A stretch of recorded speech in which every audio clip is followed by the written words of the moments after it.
Voilà, processus électoral toujours dans l'attente, dans la fièvre. Nous n'allons pas beaucoup plus spéculer. On attend certainement que la CENI termine son travail de compilation. Mais au niveau du partiel, le chef de l'État mène, le chef d'État Félix-Antoine Tshisekedi Tshilombo, avec un écart à la stalinienne. Nous allons essayer d'analyser avec M. Emmanuel Bati. Bienvenue. Merci. Bien portant. Oui, ça va, ça va. Alors, le chef de l'État mène la course devant son challenger, Moïse Katumbi Tchapou. Ça vous surprend? Non, ça ne me surprend pas. Ça ne me surprend pas puisque, bon, on connaît déjà le travail que le chef de l'État est en train de mener.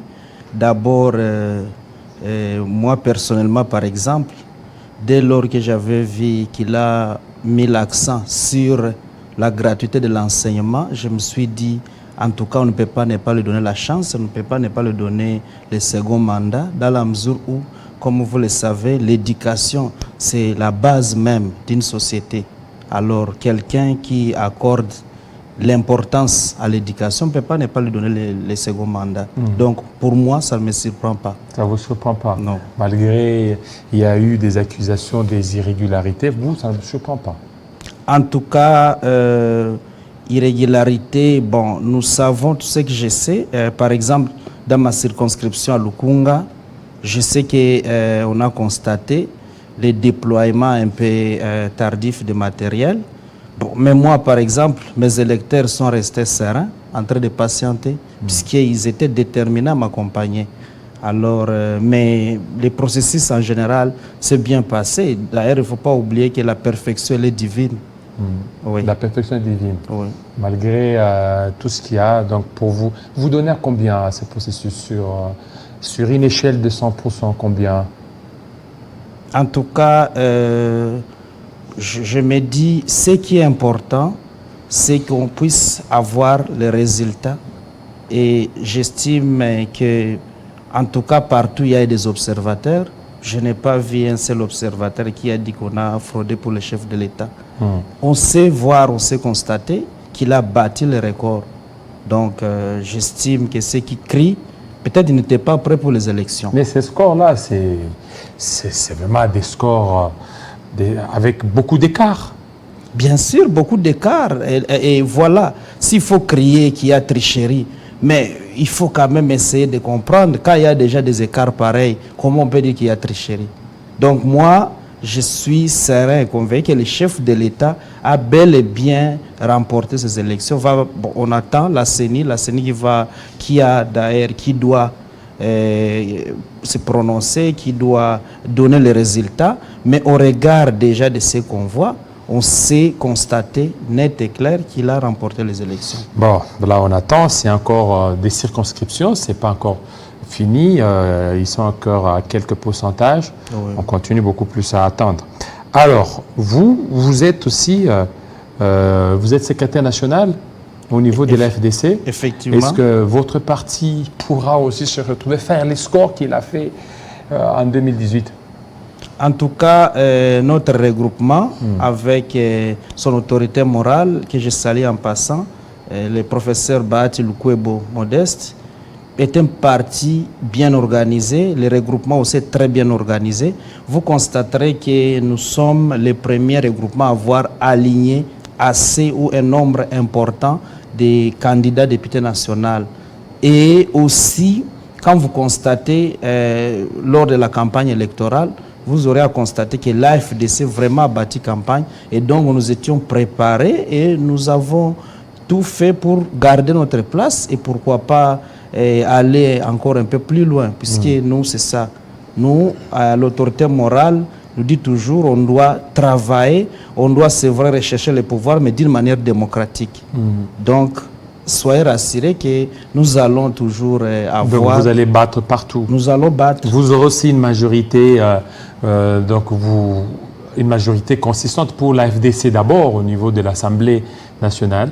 Oui, nous devons en avoir. Vous savez, nous sommes dans l'union sacrée. Le chef de l'État, il a besoin d'une majorité et nous nous sommes engagés à donner au chef de l'État cette majorité pour qu'il puisse exercer sa politique sans problème, puisqu'il doit poursuivre Il y a beaucoup de programmes, beaucoup de projets. Il venait de lancer la gratuité de la maternité. Il y a un peu beaucoup qu'il est en train de vouloir faire. Il faut une majorité pour vraiment concrétiser ces programmes. Voilà, pour concrétiser ce programme, vous, personnellement, vous êtes à la tête d'une fondation qui porte d'ailleurs votre nom. Oui. Et c'est quoi l'objectif de cette fondation? Un jour, ça pourra aussi se muter en parti politique? Bon, oui, effectivement, je suis président de la Fondation Bahati Bassem Emmanuel FBBE.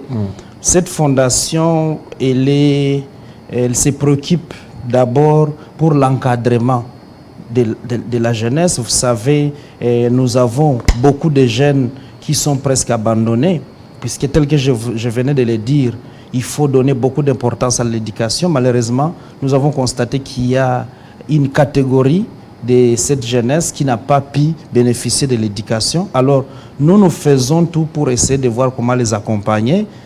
Et dans les domaines peut-être sportifs, on essaie de les accompagner, mais également, à part ces domaines sportifs, nous essayons d'accompagner surtout les hommes et les femmes maraîchers. Puisque quand vous regardez déjà l'AFDC, nous sommes convaincus que pour développer notre pays, il faut accorder beaucoup d'importance à l'agriculture. Donc il faut agriculture, pêche et élevage. Alors, si nous accordons beaucoup d'importance à l'agriculture, quand on compare aussi avec d'autres nations qui se sont développées, comme la Chine par exemple, vous constaterez que c'est d'abord l'agriculture. Alors c'est pourquoi ma fondation encadre ces hommes et femmes maraîchers qui évoluent dans ces petits secteurs-là. Nous les formons. La fondation a également des vétérinaires qui accompagnent ceux qui font l'élevage, mais aussi des agronomes. Et après, nous leur assistons en semences, nous leur assistons peut-être à tout ce dont ils ont besoin, ceux qui ont besoin des arrosoirs et autres. En tout cas, nous faisons tout pour les accompagner. Donc voilà. Ça fait combien de temps que la fondation existe? Ça fait pratiquement 10 ans que nous sommes là. Et c'est d'ailleurs cette même fondation qui a voulu à ce qu'on puisse être aligné. Ils ont sollicité qu'on puisse être aligné comme candidat député national à la fondation. Oui. Et le parti a vu tout ce que nous faisons et a accepté. Et voilà, et au regard déjà de ce qu'on est en train de constater, nous gardons la tête de la liste AFDC alliée au regard des PV qu'on a déjà. Ça sont des tendances. Alors, des tendances, bien sûr. Vous êtes là. Qu'est-ce que vous avez déjà fait des concrets par rapport à votre fondation-là? Des concrets, il peut dire que non, ça vraiment, notre fondation a fait étudier tel, notre fondation a fait ça, notre fondation, s'il y a des puits quelque part, il y a des forages, c'est notre fondation. Effectivement, oui. En tout cas, ce qu'on peut dire de concret, il y a un quartier, par exemple, qu'on appelle Kimpe. Ce quartier a fait pratiquement 10 ans. Ils n'ont pas d'eau. Mais grâce à notre fondation, nous avons tout fait pour qu'ils puissent encore avoir de l'eau.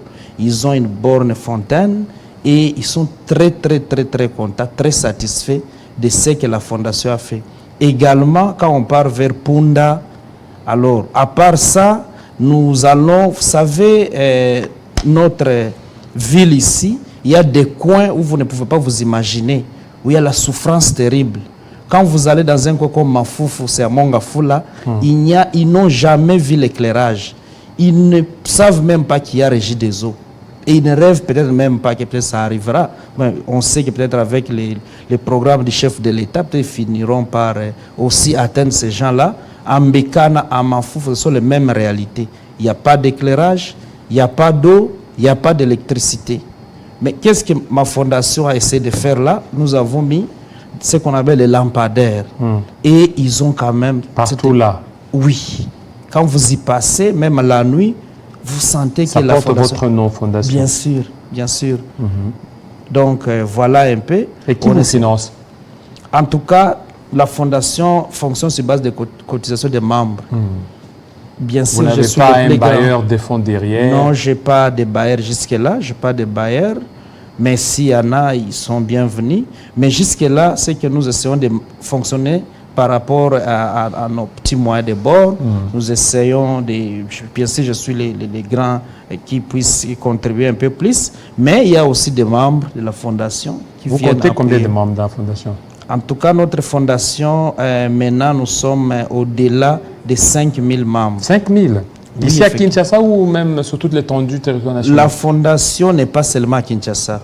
La fondation est même au niveau de Kasaï, où d'ailleurs, je me rappelle, nous avons mené une action. On a essayé de former des enfants qui étaient abandonnés dans la rue. Et aujourd'hui, ces enfants, on les a envoyés, ne fils qu'ils ne demandent pas trop. Des brosses, des bois de cirage, et ils commencent à s'organiser petit à petit. Donc la fondation est également à Mbujimaï, la fondation est au Nord Kivu, la fondation est au Sud Kivu. Donc voilà jusque-là, et nous envisageons aller un peu loin dans d'autres coins du pays. Dans d'autres coins du pays. Oui. Ok, merci beaucoup, monsieur. Surtout de votre passage, monsieur Emmanuel Bati. Merci. Voilà, un dernier mot pour ceux qui vous suivent. Un dernier mot, d'abord, nous disons à tous nos membres, puisqu'on ne peut pas ne pas le dire quand même, puisqu'ils nous ont fortement accompagnés. On a senti, bien sûr, on attend que la CENI puisse donner le dernier mot, mais je ne peux pas ne pas féliciter mes membres qui sont restés sous la pluie, en train d'attendre pour nous accompagner. On ne peut pas ne pas les féliciter, mais également, je demanderai à la population congolaise de faire confiance à la CENI, puisque c'est la CENI qui devra donner les résultats des élections, et on a besoin de la paix pour construire le pays. C'est vrai, il y a le chef de l'État qui est là, mais nous avons besoin que notre pays avance. On n'a pas besoin qu'on puisse reculer en arrière. On a besoin que le pays avance pour le bien de tous. Merci. Merci beaucoup, Je vous en prie. monsieur Emmanuel. Merci. Tout de suite, Majundaya, pour venir aussi parler de l'actualité en RDC. Tout de suite.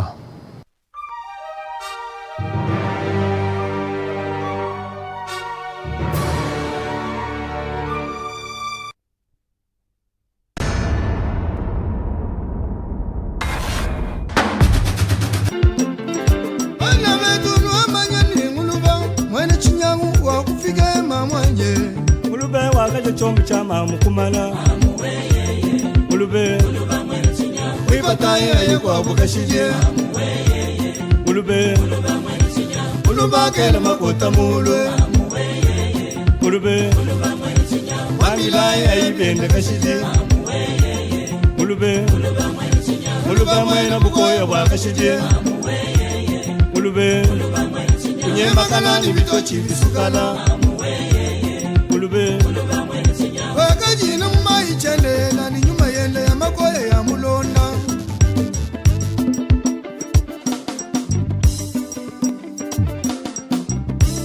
tushasha bonsu kangulu babana betu hey ujuju kutukanya nujilekela chini nsebela nyingu talongombo chini nsebela nyingu talongombo chini nsebela diego kawunchila Asifirise rike mwasuma chini sebela Gilbert mwamba